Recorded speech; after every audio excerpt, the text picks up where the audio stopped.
எல்லாருக்கும் என்னுடைய நன்றியை தெரிவிச்சுக்கிறேன். நீங்க எல்லாம் யாருமே பேசல மஞ்சு வாரியரை பத்தி. அவங்க இல்லாததால நம்ம யாரும் பேசவே இல்லை. அவங்களையும் அந்த மாதிரி தான் கூப்பிட்டேன். சும்மா ஒரு கெஸ்ட் ரோலு ஒரு 3 நாள் வரீங்களான்னு தான் கூப்பிட்டேன். ஓகேன்னாங்க. 3 சீன்னு சொன்னேன்னு நினைக்கிறேன். 3 சீன்னு சொன்னேன். இப்போ 2 பாட்டு இருக்கு அவங்களுக்கு படத்தில் she plays a very important role. அவங்களோட அசுரனுக்கு அப்புறம் அவங்களோட ஒர்க் பண்ணுறோம். இந்த commitment again she brings in அந்த ஒரு கேரக்டருக்கு அவங்க கொடுக்குற லைஃப், அதுவும் ரொம்ப ஸ்பெஷலானது. இந்த ரோல் உண்மையிலேயே ஒரு ஸ்பெஷலான ரோல் தான் அது.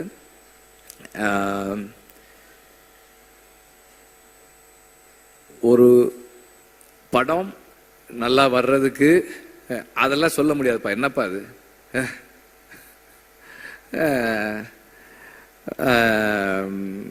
அவர் என்னுடைய நண்பர். அவர் ஒரு கம்பெனி வச்சிருக்காரு. அது என்ன கம்பெனி அது? இந்தியன் ஏதோ சேஃப்டி கம்பெனி, ஒரு கம்பெனி, இந்தியன் சினிமா சேஃப்டி கம்பெனின்னு ஏதோ ஒரு கம்பெனி வச்சிருக்காரு அவர். எங்கள் படத்தில் இந்த காட்டில் ஷூட்டிங் பண்ணும்போதெல்லாம் அவங்க அந்த சேஃப்டிக்காக ஒர்க் பண்ணாங்க, அந்த க்ரூ மெம்பர்ஸோட சேஃப்டிக்கு. அதை பற்றி சொல்கிறார் அவர்.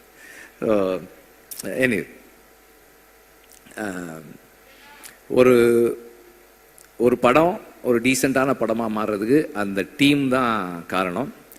அண்ட் அந்த டீமில் திரும்ப ரிப்பீட் பண்ணுறேன், assistant directors, assistant cameraman and art department assistant, managers, production assistants, எல்லாருமே அதில் இருக்கிறவங்க.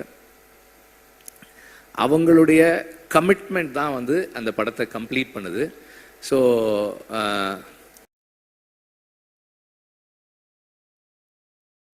ஏன் நான் பேர் சொல்கிறேன், நான் தான் யார் பேரும் சொல்லன்னு சொல்லிட்டேனடா. ஏன்டா எல்லாரும் டீம்னா எல்லாரும் தானடா, எல்லாரும் தானடா.